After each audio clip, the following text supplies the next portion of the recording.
સાર્થક ફાઉન્ડેશન દ્વારા ભરૂચ પાંજરાપોળ ખાતે નિઃશુલ્ક ચકલી ઘરનું કરાયું વિતરણ। ભરૂચ પાંજરાપોળ ખાતે સાર્થક ફાઉન્ડેશન, સહયોગ સંસ્થા અને ભરૂચ પાંજરાપોળના સહયોગથી ચકલી ઘરનું નિઃશુલ્ક વિતરણ કરવામાં આવ્યું। દુનિયાભરમાં ચકલીઓ લુપ્ત થઈ રહી છે। જેમ જેમ શહેરીકરણ વધતું ગયું અને ગામડાઓ ઘટતા ગયા તેમ તેમ કોન્ક્રીટના જંગલો વધતા ગયા। આને પરિણામે ચકલીઓ જે ઘરના છાપરા પર, નળિયાની બખોલમાં કે ઘરમાં લટકાવેલ ફોટો ફ્રેમ પાછળ જે માળો બાંધતી હતી એ બંધ થઈ ગયું છે। એક તરફ કાળઝાળ ગરમીમાં ચકલીઓ પોતાના અસ્તિત્વ માટે ઝઝૂમી રહી છે, હવે તો શહેરોમાંથી ચકલીઓ લગભગ અદૃશ્ય થઈ ગઈ છે।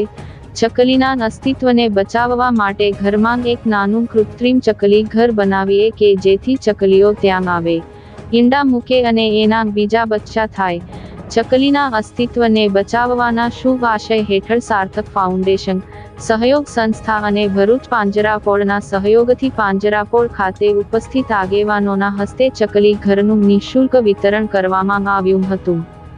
આ પ્રસંગે ભરૂચ પાંજરાપોળના મુખ્ય ટ્રસ્ટી બિપિનભાઈ ભટ્ટ, ટ્રસ્ટી, એડવોકેટ અને નોટરી એવા મહેન્દ્રભાઈ કંસારા, સાર્થક ફાઉન્ડેશનના હેતલભાઈ શાહ સહિતની સંસ્થાઓના હોદ્દેદારો સહિત મોટી સંખ્યામાં ચકલી પ્રેમીઓ હાજર રહ્યા હતા।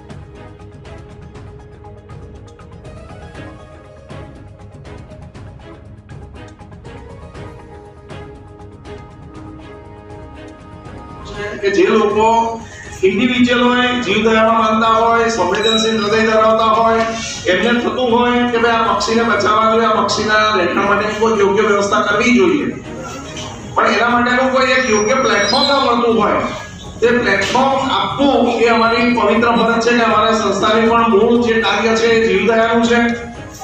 એમાં મુદ્દા પ્રાણીઓ, મુદ્દા પક્ષીઓ એના હિત માટે કામ કરતી અમારી ભરૂચ પાંજરાપોળ સંસ્થા છે। તારા મને પણ એમ લાગ્યું કે ખરેખર આ ખૂબ આવકારદાયક એટલો પ્રોજેક્ટ છે, તો અહીંયા અમારે કરવો જોઈએ, એટલે અમે એમને તારીખ પણ એમને ફિક્સ કરી 24 તારીખ। કેતનભાઈએ પણ ખૂબ સારી રીતે, એ તો ઘણા વર્ષોથી કર્મઠ વ્યક્તિ છે આ જીવદયાના ક્ષેત્રમાં, કે તેઓ સાર્થક ફાઉન્ડેશનના નેજા હેઠળ એમની આખી ટીમ ભરૂચ અને તેની આસપાસ જીવદયાના કામો ખૂબ સુંદર રીતે